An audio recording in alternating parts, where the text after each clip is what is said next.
Hi, this is Rebecca with Free Tours by Foot. I want to talk to you a little bit about the third part of this attack. So we haven't quite gotten to Lincoln at Ford's Theater yet. That's coming.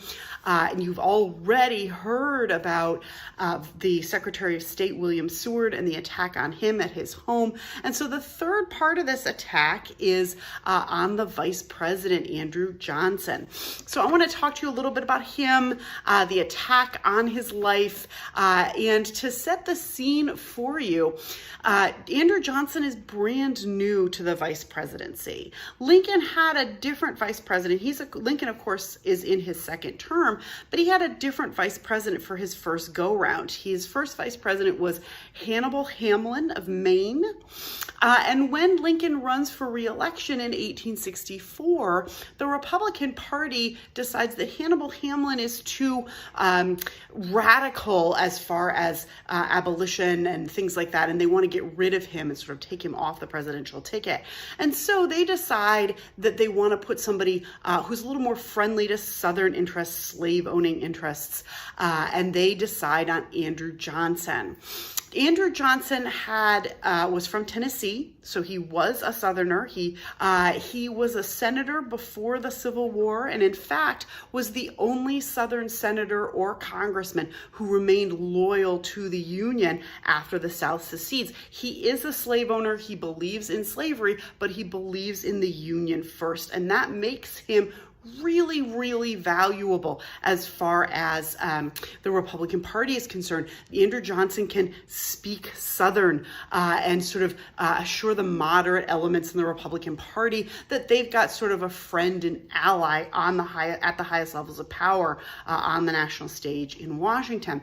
And Johnson's added to the ticket, and he does his job. Actually, he does it really well. Lincoln's reelected. But the trouble is, Johnson is he's a very difficult man. He is a very angry character. He's kind of petty and stubborn, very argumentative. He's very quick to remember a slight. I'll give you an example of what I mean. Presidents in those days were inaugurated on March 4th, not end of January like we do today. And so literally just 5 weeks before this assassination, Lincoln and Johnson are inaugurated. But the sort of side plot to that is Andrew Johnson, of course, gets sworn in as vice president, and the vice presidents get to give a speech as well. It's a little more private. It's inside the Capitol, so a little more behind closed doors. But Andrew Johnson shows up to his inauguration as vice president of the United States, drunk. Okay, it's the middle of the afternoon, and he is very visibly intoxicated.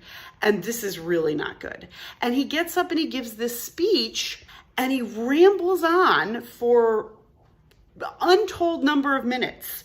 And eventually, somebody actually has to walk up to Johnson and kind of escort him to his seat. Like, okay, buddy, yeah, you're good. It's time to sit now.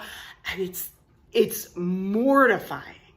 But this is not a great way to start out on the national stage. And so Johnson has sort of inadvertently made himself into the least popular guy in Washington, which for DC, that's a pretty tall order. And so between the inauguration in March and the assassination, not a lot is going to be heard from Andrew Johnson.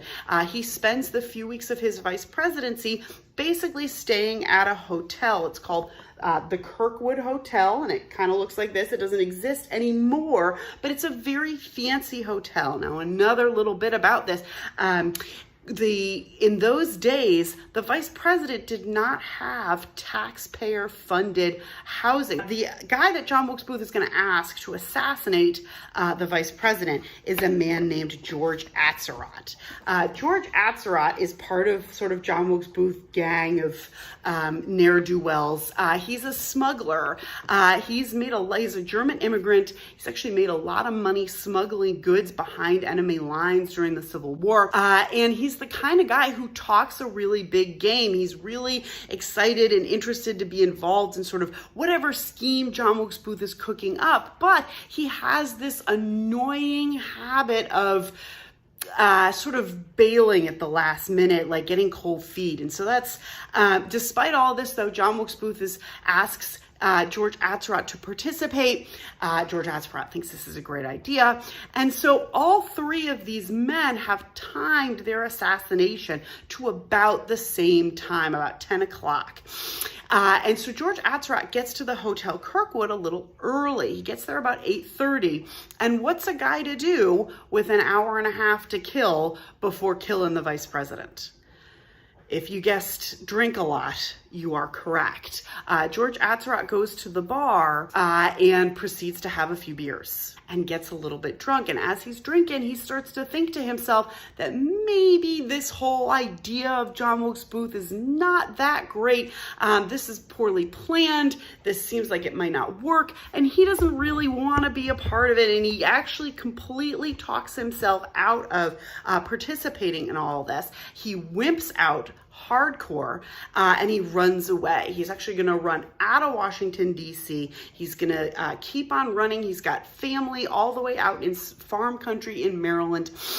And he shows up at his cousin's doorstep at like 2 o'clock that morning.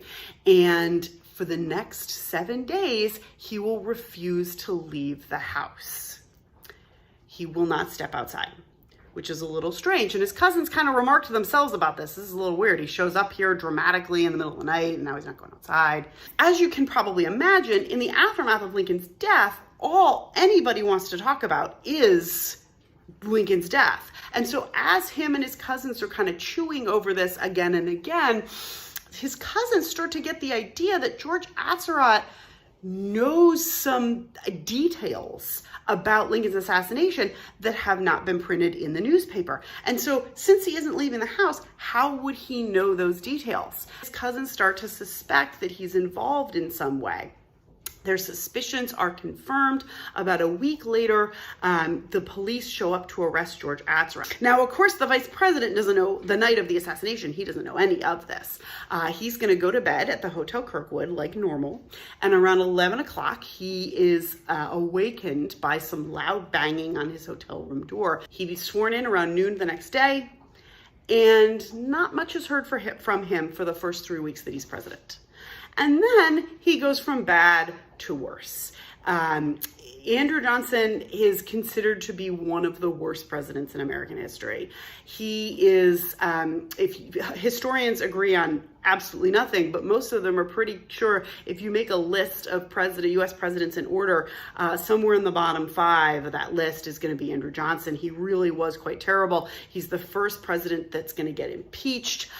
He comes within 1 vote in the Senate of being removed, and it was widely rumored both then and now that one deciding vote was very heavily bribed. So he's not a popular guy, mostly because of how he handles the end of the Civil War. And it is, of course, the great unanswered question of the Lincoln assassination. Not only how would things have been different if Lincoln had been alive to see us through it, but how would things have been different if Lincoln had not been forced to change vice presidents? So Andrew Johnson is briefly implicated in the assassination plot. There is questions as to whether, because obviously this was for his advantage, he becomes president. There's questions as to whether he is involved in some way. He appears to have known John, or at least interacted with John Wilkes Booth on a social level. And so it goes as far as a congressional investigative committee. They decide that Johnson had no wrongdoing, or at least no wrongdoing connected with Lincoln's death, and he is exonerated, and it's largely been kind of consigned to the rumor bin of history.